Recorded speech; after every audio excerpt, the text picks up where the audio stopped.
welcome back to FNF Self-Tapes. I finally got the name right. I definitely just didn't do a second take. Nevertheless, welcome back to Self-Tapes. Today is the 4th episode. And today, on the day that this is coming out, is a very special day in United States history and just in general. Today that the episode is coming out, June the 19th, is considered a holiday in the United States. In many places across the world, it is the holiday of Juneteenth. It is a holiday that is mainly celebrated by Black and African Americans, but is further celebrated by other races and cultures in the United States to empower, Black voices and stuff like that. Black and African American voices. So, happy Juneteenth to anyone who celebrates, any and all who celebrate. I picked this movie with a consciousness that today is Juneteenth. And that is why today's movie is Malcolm X from 1992. So that would be the direction behind why I picked this film. It's also a film that I've always wanted to see. Denzel Washington in any movie is pretty good indicator that it's a good movie. And then, Spike Lee being a director is always going to be, an enticing thing as well. Both legends in their own right, and I was very excited to see this movie. And then on top of the historical significance of the time period, it kind of felt like it all fell in place for me. But it still doesn't take away the significance that it has, the film has. I could have watched this at any point in time, and I feel like it would have felt as significant as it did, as it does for me. This movie was very, very honest. This movie was very raw. It was on the feet of the Rodney King incident, and I think it just had so much to say about the time period that the people who were advertised the movie, who were the target audience for the movie, it was very poignant and very relevant. Still very relevant to this day, which is very depressing, to be completely frank and honest. But we'll get into that later.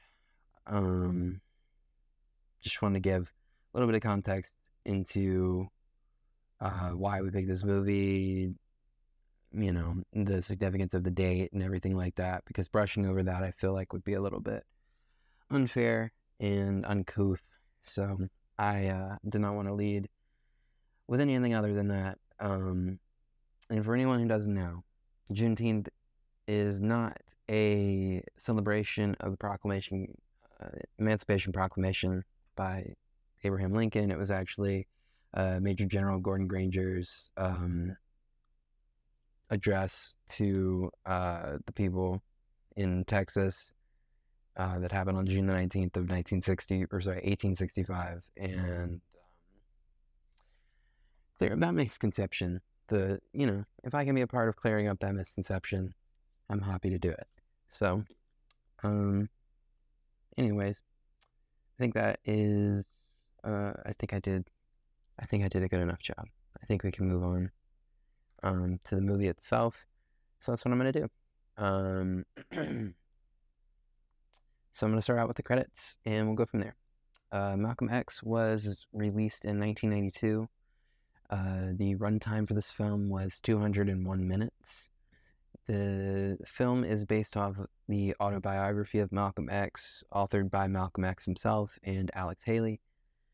And the writers of this film were Arnold Pearl and Spike Lee. The director of this film is also Spike Lee. The editor of this film is Barry Alexander Brown. The music on this film and most of the score is done by Terrence Blanchard, who is Spike Lee's father, who has actually recently passed away. So I want to say rest in peace to him. and wants to send some well wishes to Spike Lee and his family. The camera work on this film was done by Ernest Dickerson, and the stars of this film were Denzel Washington, Angela Bassett, Delroy Lindo, Spike Lee, Al Freeman Jr., and Albert Hall. Sorry for clearing so much phlegm. But anyways, from here, we're going to move on to the plot. I don't have a lot, honestly, for how long this movie ends up being. It really isn't that long, so bear with me. This is Malcolm X. Malcolm X is as follows, is what I normally say. Here we go. Malcolm Little is raised in a strong household in rural Michigan by his Grenadian mother and African-American father. When Malcolm is a young boy, their house is burnt down, and his father, an activist for black rights, is killed by a chapter of the Black Legion. His death is registered as a suicide, and the family receives no compensation. Malcolm's mother's mental state deteriorates, and she is admitted into a mental institution. Malcolm and his siblings are put in protective care. Malcolm performs well in school and dreams of being a lawyer, but his teacher discourages it due to his skin color. In 1944, Malcolm, now a teenager, lives in Boston. One night, he catches the attention of the white Sophia, and the two begin having sex. Malcolm travels to New York City's Harlem with Sophia, where he meets West Indian Archie, a gangster who runs a local numbers game at a bar. The two become friends and start cooperating in a legal racket. One night at a club, Malcolm claims to have bet on a winning number. Archie disputes this, denying him a large sum of money. A conflict ensues between the two, and Malcolm returns to Boston after an attempt on his life. Malcolm, Sophia, Malcolm's friend Shorty, and a woman named Peg decide to perform robberies to earn money. By 1946, the group has accrued a large amount of money from thievery. However, they are later arrested. The two women are sentenced to 2 years as first offenders in connection with the robberies, while Malcolm and Shorty are sentenced to 8 to 10 years in jail. While incarcerated, Malcolm meets Baines, a member of the Nation of Islam, who directs him to the teachings of the group's leader, Elijah Muhammad. Malcolm grows interested in the Muslim religion and lifestyle promoted by the group and begins to resent white people for mistreating his race. Malcolm is paroled from prison in 1952 after serving 6 years and travels to the Nation of Islam's headquarters in Chicago. There, he meets Muhammad, who instructs Malcolm to replace his surname Little with X, which symbolizes his lost African surname that was taken from his ancestors by white slave masters. He is rechristened as Malcolm X. Malcolm returns to New York City's Harlem and begins to preach to the nation's message. Over time, his speeches draw large crowds of onlookers. Malcolm proposes ideas such as African-American separation from white Americans. In 1958, Malcolm meets nurse Betty Saunders. The two begin dating, quickly marry, and become the parents of 4 daughters. Several years later, Malcolm is now in a high position as a spokesperson of the Nation of Islam. During this time, Malcolm learns that Muhammad had fathered numerous children out of wedlock, contradicting his teachings and Islam. After President John F. Kennedy is assassinated in November of 1963, Malcolm comments that the assassination was the product of the white violence that has been prevalent in America since its founding, comparing the killing to the, quote, the chickens coming home to roost, unquote.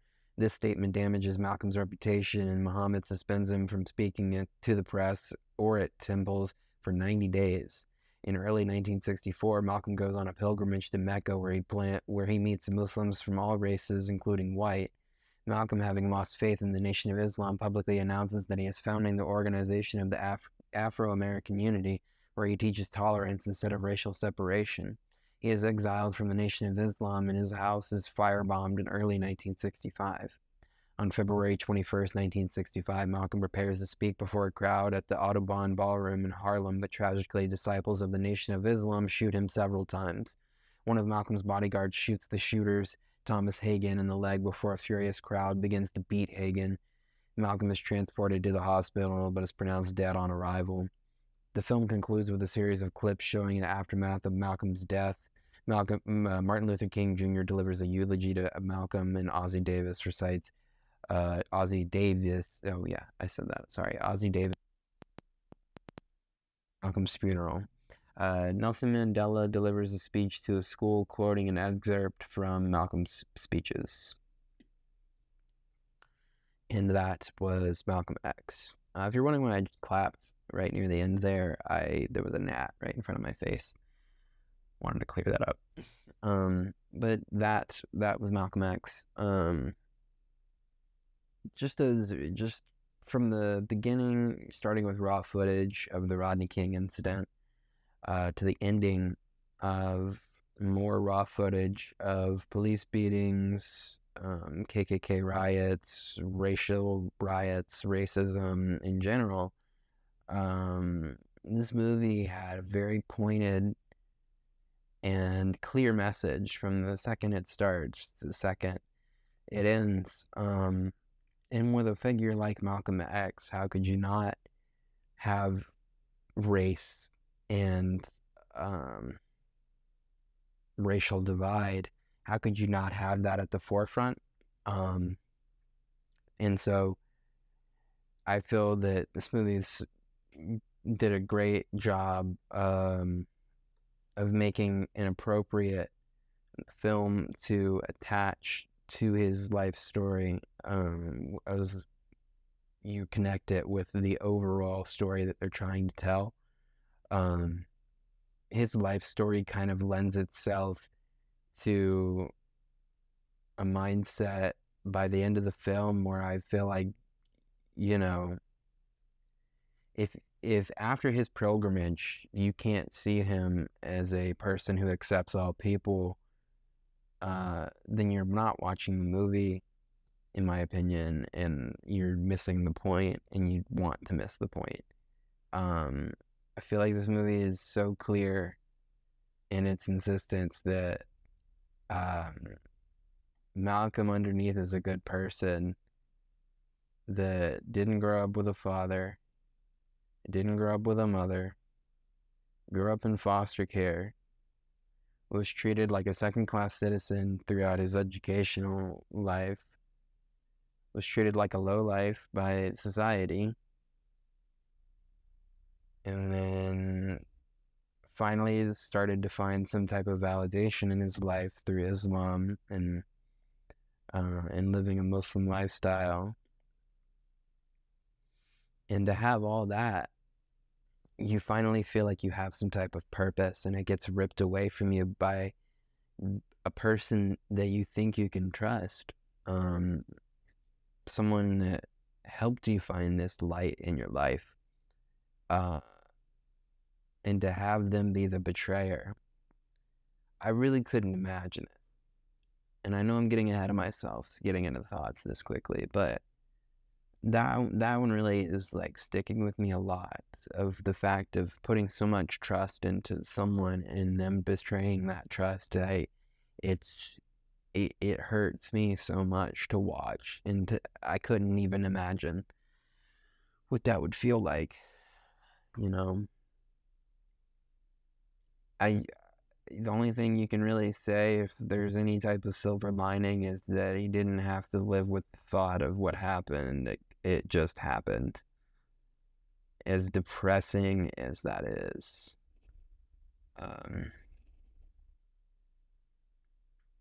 Yeah. I'm going to read some themes real quick, because that was a little too much. But I'm going to read some themes. I need to stop. I have 51 themes, so really bear with me, because this might be a little minute. Okay, capitalism and the effects on the individual, change versus tradition, character, the destruction and building up of, circle of life, coming of age, companionship is salvation, convention and rebellion, darkness of ignorance, death, inevitable or tragedy, displacement, empowerment, everlasting love, the evils of racism, facing darkness, facing reality, faith versus doubt, family, fate and free will, fulfillment, greed as downfall, the heartbreak of betrayal, heroism, real and perceived, identity crisis, the illusion of power, individual versus society, isolationism and its hazards, knowledge versus ignorance, losing hope, the loss of innocence, love and sacrifice, manipulation, materialism as downfall, motherhood, names, their power and significance, nationalism and its complications, optimism, power and folly, power and corruption, pride, progress, real or illusion, quest for discovery, quest for power, rebirth, role of men, the role of religion, its virtues and its hypocrisies, self-preservation, self-reliance, temptation and destruction, vanity as downfall, the vulnerability of the meek, the vulnerability of the strong, the will to survive, and working class struggles. I want to clarify that is just themes and ideas that are touched on this film, not so much the main themes, because 51 themes is insane. But there are 51 different ideas that are, presented in this movie, and I find it to be so interesting that they're able to touch so many different topics. These are not, in ways they're all related, and in a lot of ways they're not. I find it really, I don't want to say revolutionary or revelationary. It's really fresh to have a movie that is so long. This movie is 3 hours 22. It is so long, but just like The Godfather, not in the same quality of The Godfather, I will say, but in the same type of cinematic quality of The Godfather, it kind of just runs by, and it feels justified in the length that it's taking. I feel like 3 hours really can only be taken to show someone's entire life or the main arc of who they are as a person. And I feel like this movie just did a great job of managing time, managing pace, managing attention. It just did a great job. And with that, I'm going to start reading my thoughts, because I have not done that yet. I have gotten into my thoughts a little bit, so I probably won't have like 2 or 3 that I have written down, but nevertheless. The film starts by an American flag catching on fire and burning into an X. Great visual metaphor, in my opinion, and how I've interpreted it, is being a symbolization of his burning desire to rid America of, its impurity in some ways. And intercrossing that with, or interweaving rather, that with, just raw footage of Rodney King being beaten by the Los Angeles Police Department. Just really shocking imagery, to say the least. And I think it did a great job of setting the tone early on for the film. I really don't think this film would hit as hard as it does, and would not feel as urgent as it does.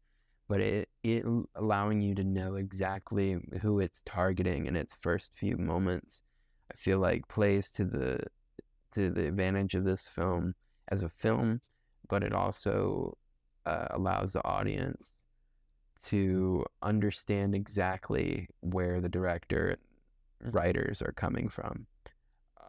So enjoyed the choice of that to be the start of the film, because I feel like it just adds so much context to what it is you're trying to get done, and what it is that is at the forefront of the movie. Yeah, that's all I had to really say about that. In a much lighter note, the dance scene that happens when Malcolm is a lot younger. One of the scenes where he actually meets Sophia, I'm pretty sure. That was a cool scene, the dancing scene. If there's one scene I could say, though, that may not need to be in the film, it might be that one. Excuse me. But, yeah, I don't know if that one needs to be in there.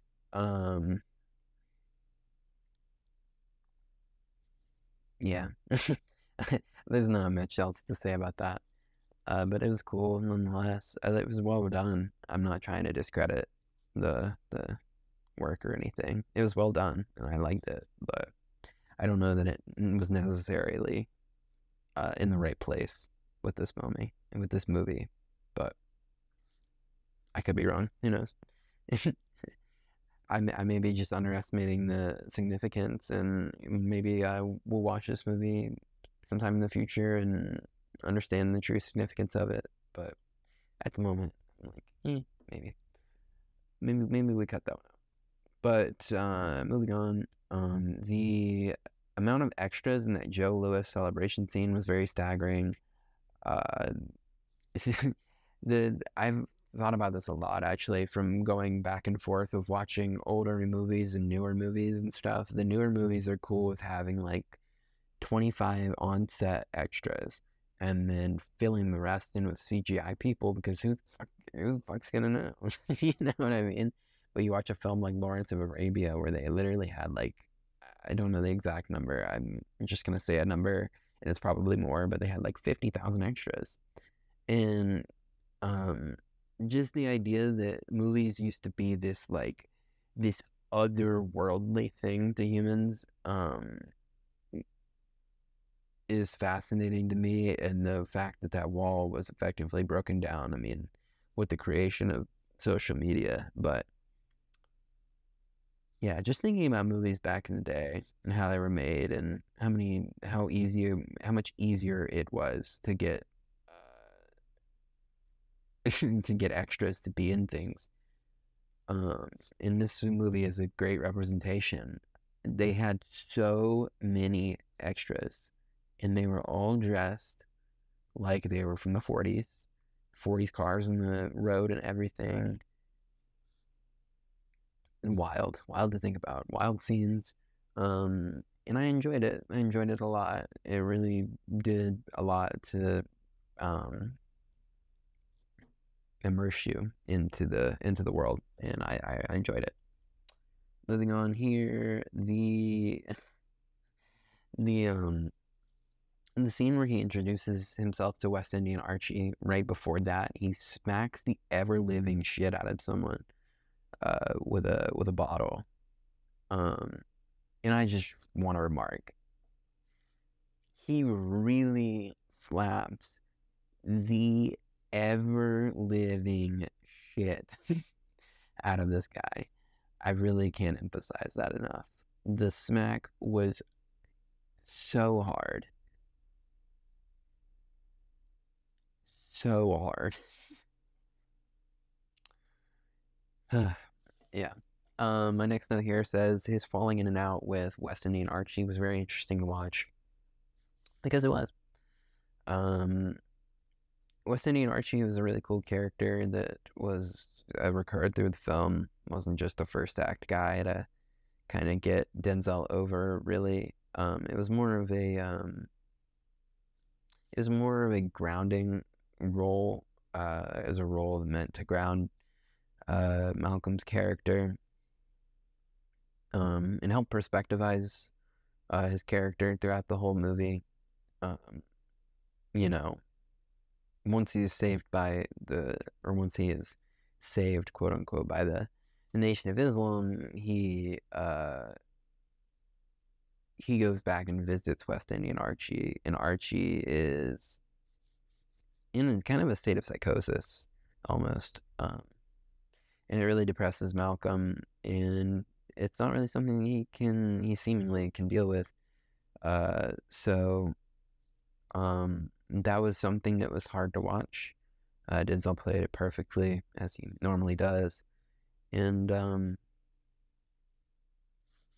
yeah, it was another powerful moment in this movie, in a movie that is full of them. Yeah. Next note here says Billie Holiday! Exclamation point. I thought that was very random. I don't know if that needed to be thrown in there, but fun. Billie Holiday sighting. I was wondering, because she kind of did sound like Billie Holiday. I was like, are they invoking, or is that Billie Holiday? It was Billie Holiday. My next note says the Russian roulette scene was bonkers.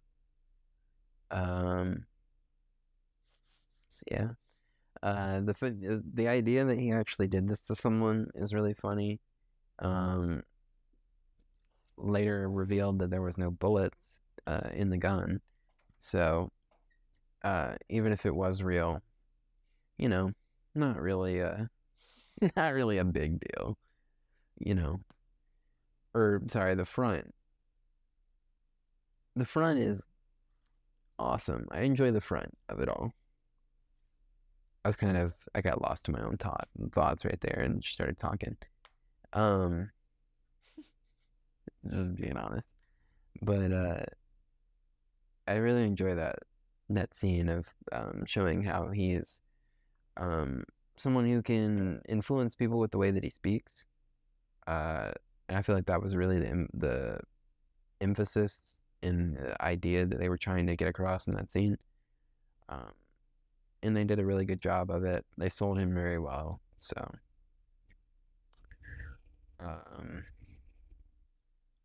my next note here says stealing the ring off a man's finger while he is sleeping is insane. Because it is. That is probably the craziest thing I've ever heard or ever seen. If you are that down bad, you were very down bad. Because I have never heard of anything like that. Stealing the ring off of a man's finger while he is asleep in his bed.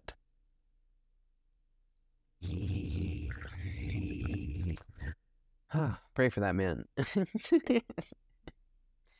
That's what what's his name said when he got into jail. Baines. That's what Baines was saying when he got into jail. It was like, ooh, pray for this man. But nevertheless, I need to take a break really quickly, guys. Because I gotta fix my camera, or not fix my camera, but I gotta turn my camera over so I can have a second part. So I'll be right back and stick with it. Alrighty, I'm back. When I left off, I was talking about stealing a ring off a man's finger and how crazy that would be. Because it would be. That is, I don't even need to say it again, but that is one of the craziest things I've ever seen.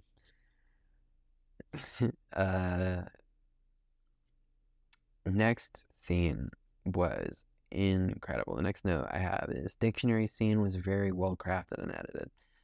I really enjoyed that scene. The scene was edited really, really well, and it really had an everlasting impact. I've talked to 2 people since seeing the movie. I saw it Thursday. Today is Sunday, the 18th, as I'm filming this. And it's been 2 full days to process the movie. 2.5, really. And that scene really just sticks out to me a lot. Just the idea that black is all over the dictionary as this bad thing, and like this inherently bad thing, and that white is in the dictionary as this inherently good thing, and pure, innocent, all these other synonyms under the definition of white, and then all these negative things under the definition of black, and it kind of opening his eyes to like, wait a minute, there's narrative even in education. And him becoming aware to that, and that being the first step to his enlightenment. I feel like as far as a film goes, it was great crafting of a film, But I can imagine how, or I can understand how that would be the first step to understanding, like, I'm not respected as a human being, you know?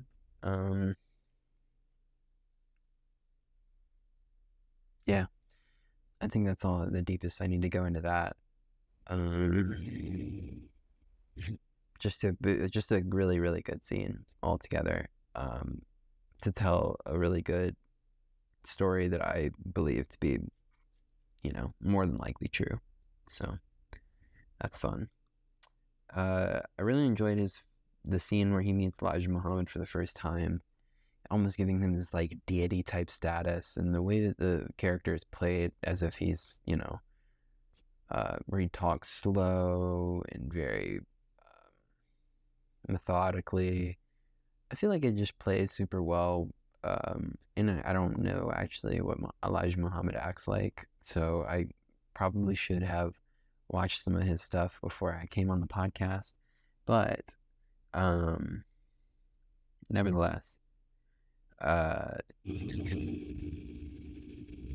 nevertheless, I thought that it was a really good scene, because Muhammad is kind of just telling him, like, he's kind of just validating him, really, and being like, I see you, my son. And it puts him on his knees, and he is, like, ready to submit and willing to submit. And his vulnerability in that scene was really good, from Denzel's character, or I guess from Malcolm. The vulnerability shown was really beautiful, and it did only more to sell the scene. So, my next note here says, look how young Angela Bassett looks. That was really fun watching little Angela Bassett, little Denzel Curry. I say little when they're like 35 years old. But growing up with them, they were always a little bit older, because I was born in 2000. They've always been a little bit older actors to me, and so seeing them that young is just always cute and fun. We got a little Giancarlo Esposito. He got his ass handed to him after he murdered Malcolm.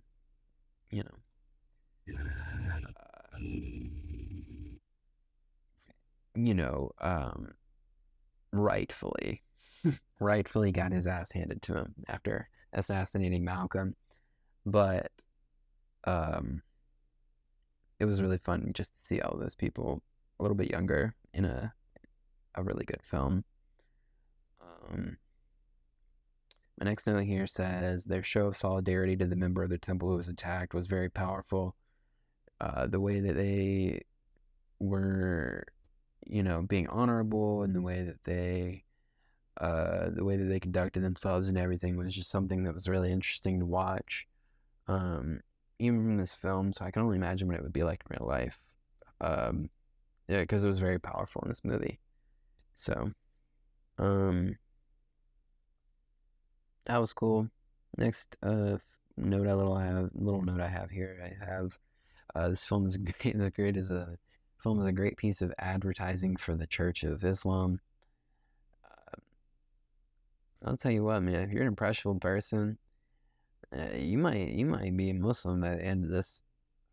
By the end of watching this movie, to be completely honest, this movie may have converted a few people, because it is a blanket advertisement. I don't want to say it's propaganda, because I feel like that's a little aggressive, but it is definitely a nice little, this is the Church of Islam, little advert. So be aware of that if you're watching this movie for the first time. Thought it was hilarious that Malcolm got married over the phone. If that is a true story, that is absolutely hilarious. I don't even understand that, honestly.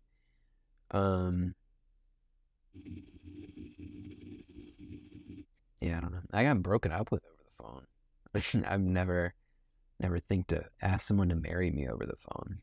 That would be a little bit wild.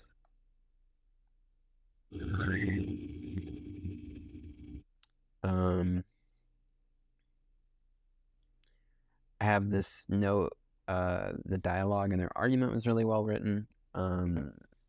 Malcolm has an argument later on in the film with his wife, Betty, and played by Angela Bassett.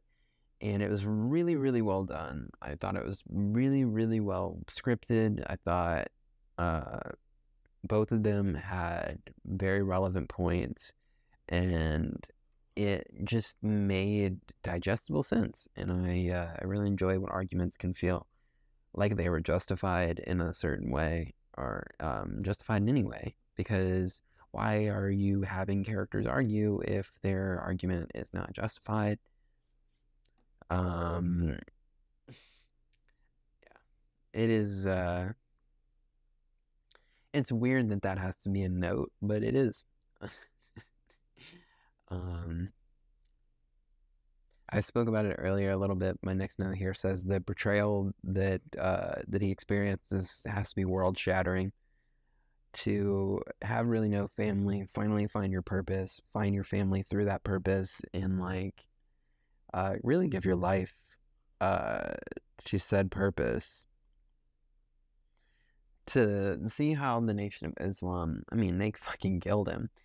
I can't imagine you would really feel any more betrayed than that, but they had betrayed him long prior. But it wasn't until he had really gone out and said slanderous things about them that that it really got them in trouble. So I just got that. It kind of has to feel like a rock and a hard place situation where you want to keep this this air, not this air, I mean, like it kind of is who he is, this this veil, not, it's not a veil, I don't know what to say, it's this character that you've put forth, and it's not even really a character, but like who you are, who you've shown that you are, I guess is what I'm trying to say, who he's shown that he was at the time. He's still trying to be that strong, confident man, and after his trip to Mecca, I mean, he's still strong, confident, and whatever, but he's more accepting to the things that are going on around him and the people around him, even whites, you know, and so I think with that, he really was like trying to change how he thought and felt about many people. And I just don't think that was in the Nation of Islam's in their cards. His hatred fueled the hatred that he had gotten for whites, and while many of his things that he said about whites was very impassioned and very inflammatory, I don't believe that much of what he said was really incorrect. You know, so that's a complication that this movie kind of allows you or puts in your lap to deal with. You know, it's how you feel about the things that he's saying, and I feel that everything that he says is valid. I don't think there's much in this movie that is said by, or I mean, you know, this is mostly just things that he said in public, so these are his actual words. Things that he said, I really don't think are that inflammatory. I just think that given the perspective from 1960, I don't believe that they were ready to have conversations of this nature, and very obviously because of what happened to him.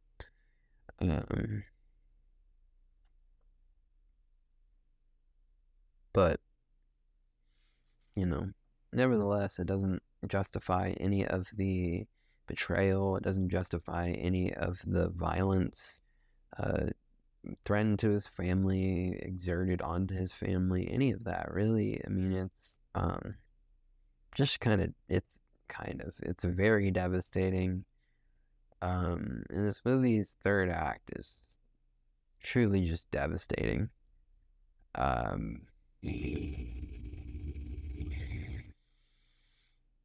Before that, though, I do want to talk about him having to relive the trauma of having his house burned down from early in his life, reliving that trauma later in his life, from the Nation of Islam. Early in his life, it was the KKK, and it was a very easily digestible situation where it was, okay, these white people are trying to be racist and drive my black family out of the out of the area and things of that nature. And that I feel like is a very digestible thing. And at the end of the day, I feel like it's, I don't know about easier to accept, but it is an easier thing to accept because it is someone that you clearly understand is hating you, and they prove that they do. And so, I just, in that way, I don't think that, I do think that that would just be a little bit more acceptable as a thing that happened to you, rather than someone that you have put all your trust in, someone that you have done everything you can to give your life to. They're now trying to firebomb your house, and they're making you relive this trauma, when you thought that this was going to be the people that are going to bring you some type of salvation.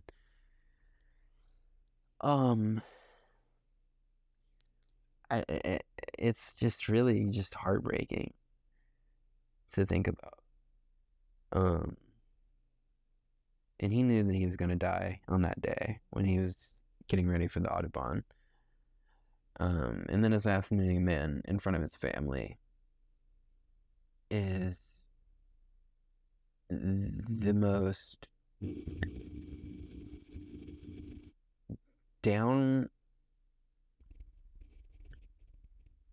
low down, podunk, government shill bullshit that I've ever heard.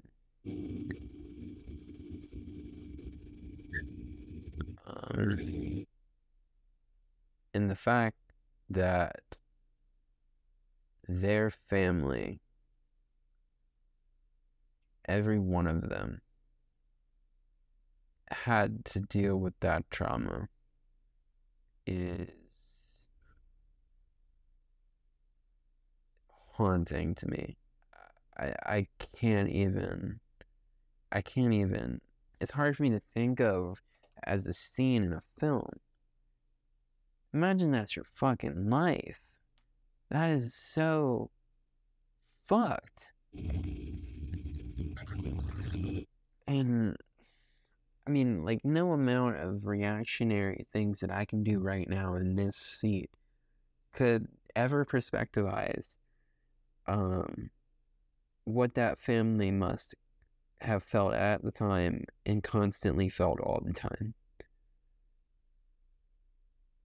I don't know that type of devastation, and I never really will. And I don't think many of us will.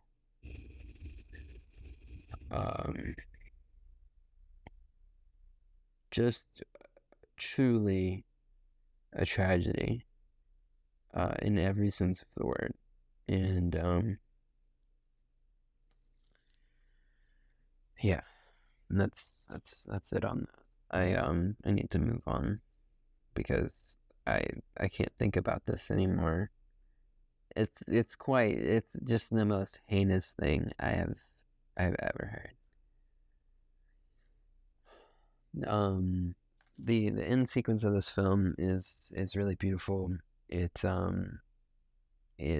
has Nelson Mandela speaking to a classroom of children and speaking on the influence of Malcolm X, speaking on the influence of accepting your culture and loving yourself, who you are as an African American or Black American, Yeah.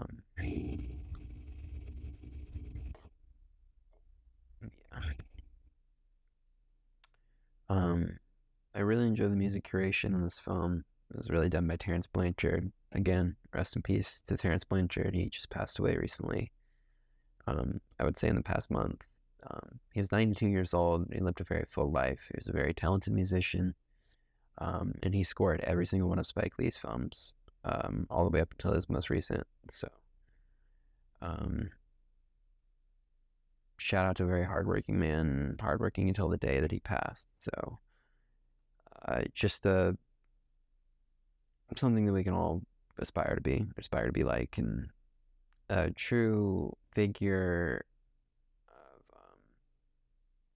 exemplifying black excellence, and just someone to highlight on this Juneteenth. Moving on here.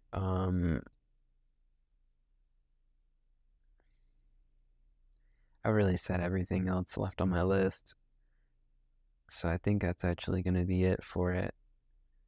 I do want to say the cinematography on this film is incredible, as well. And I want to say the edit. There was a few times where the edit was a little rough, but for the most part, in the scenes that were extremely climactic and extremely important to the film, they were at the forefront of the film rather than any edit or any camera trick or any of this. There was one point in the film early on when they had a fisheye lens that had a crazy bevel, and it wasn't great, but it only lasted for like 10 seconds. So I think it was just there to be like, ooh, that's weird. Other than that, the movie was very straightforward, and I really enjoyed it for it. So that is it. Those are my thoughts on Malcolm X. I'm going to throw it into a list now, and from there we're gonna figure that out. Where are we going on the list? And then from there I will close the show out, and we'll be done. So yeah, it should be fun. So we have. This will be actually the 5th film on the list, but it is only the 4th film of FNF self-tapes. If you missed the first episode, it is the 21st episode of Finding New Films. It was a backdoor pilot, and it was a fun one. It was lost in translation. Actually, the lowest rated movie on this list so far. So that's pretty funny. I'm honestly very surprised. I don't actually know about how surprised I am, but I've been pleasantly happy with how good all of these movies have been. The lowest rated movie on here is a 7.4, and I plan to keep that up. We'll see if we can, but I really do look to keep that up in the future. But I'm just typing now and kind of wasting time. I'm giving this movie a 9. I really enjoyed it. Like I said, poignant movie. It had a very, very important message to tell, and I feel like it told it very effectively. I think some of the things that may have kept it from being a perfect 10 was perhaps the length of the first act, and perhaps the just overall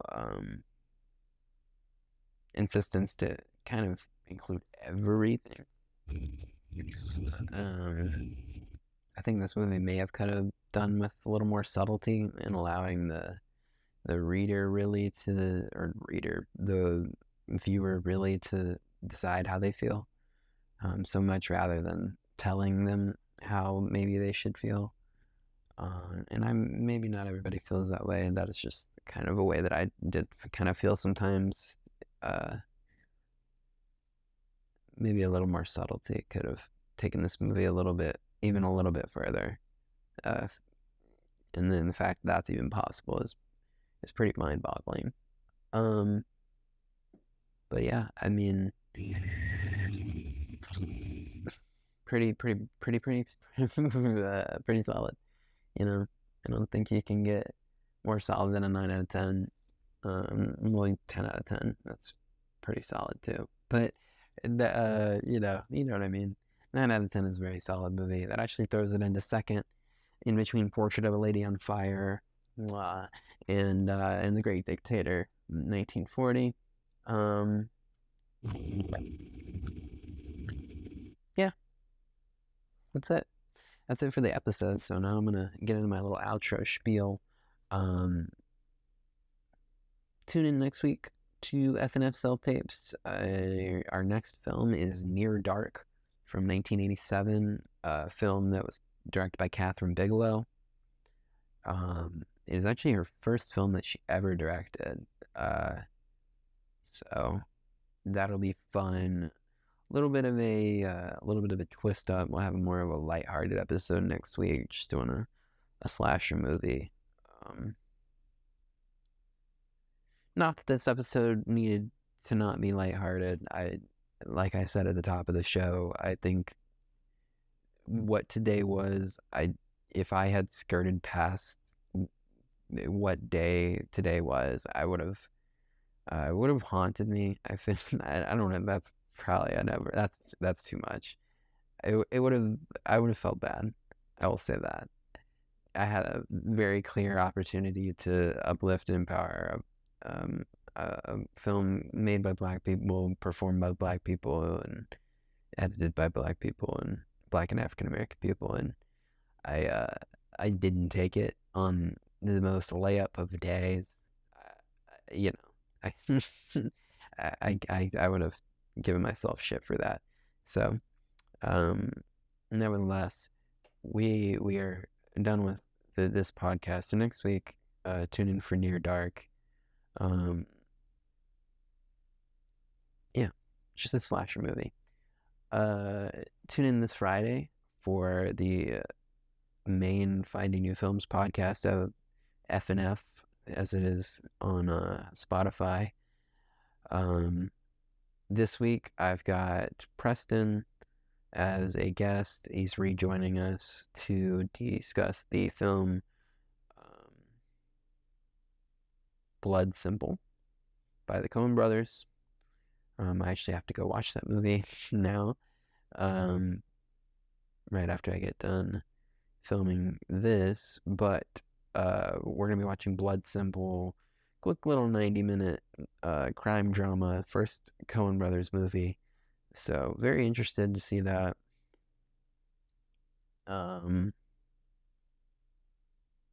What else? If you missed it, this past Sunday, we came out with a second episode of Greg and Jeff Give the Hi-Hat. That is a show that I produce that is hosted by my godfather Greg and my father Jeff, which I also, since today is Sunday the 18th, when I'm filming this, happy Father's Day to any fathers or fatherly figures. Since this is coming out on Juneteenth, this will be a little belated, but happy Father's Day to anybody out there in America, at least. I don't know if Father's Day is a different day in other countries, but happy Father's Day to American fathers and fatherly figures. And if you want to say happy Father's Day to my own father and my godfather, speaking of fathers and fatherly figures, yeah, go watch their pod. It's really fun. They really like to shoot the shit, give each other shit, and you know, just banner. You know, just a banner. So yeah, be on the lookout for that.